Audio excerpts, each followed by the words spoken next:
L'essor de la station balnéaire. Nous sommes au XIXe siècle, dans les Côtes-d'Armor. Les premières stations balnéaires apparaissent à proximité des bourgs côtiers et des ports, puis se développent le long du tracé des voies de chemin de fer littoral. Le train rend accessibles les plages.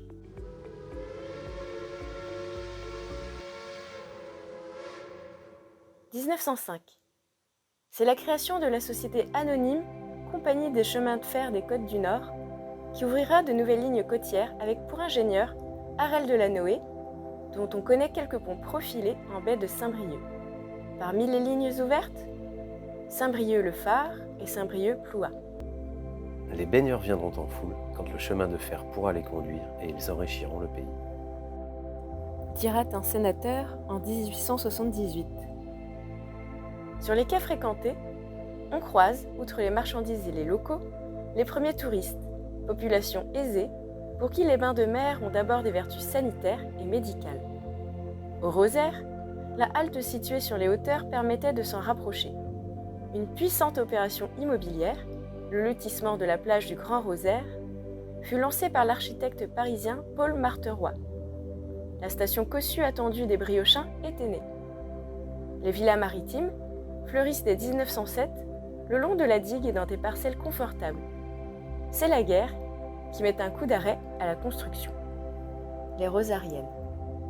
Toutes les villas adoptent le style balnéaire en écho à leurs sœurs normandes. Si certaines appartiennent toujours aux familles fortunées qui les firent construire, d'autres sont passées de main en main. Au gré des flâneries, il sera facile de reconnaître celles que l'on nomme rosariennes. Pierre brune, toit pointu, haute cheminée, colombage, fer forgé, beau window face à la mer. Hôtels et pensions accueillent alors les touristes, tels la Pomponnette, ancienne pension de famille. Le Rosaria, le grand hôtel de luxe de 1913 aux années 50, est remarquable dès l'arrivée au Rosaire.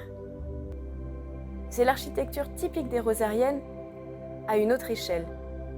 Des célébrités s'y sont amusées lors de l'essor de la station balnéaire.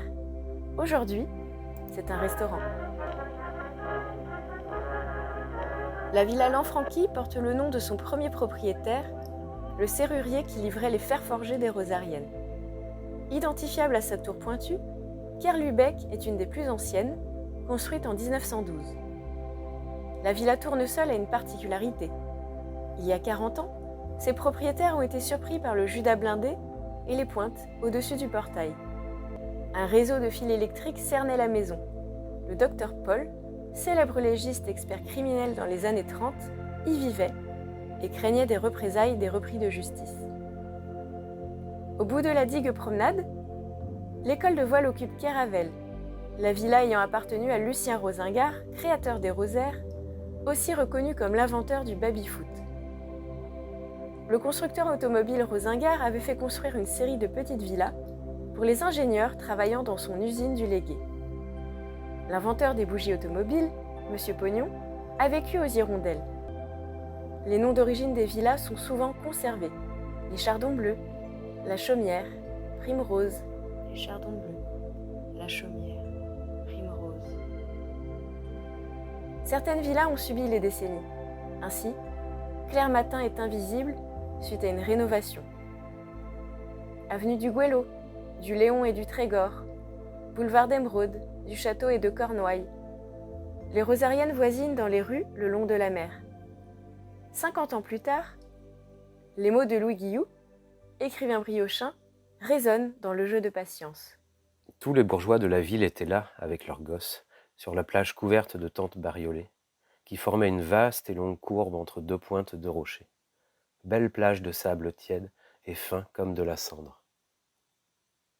Aujourd'hui, la station balnéaire des Rosaires, longue plage de 2 km, belle hiver comme été, propice à la promenade et à la pratique d'activités nautiques, comme la voile et le longe-côte, attend, silencieuse ou animée, l'empreinte de vos pas. Vent, porte le sable, sable, sable, porte le temps.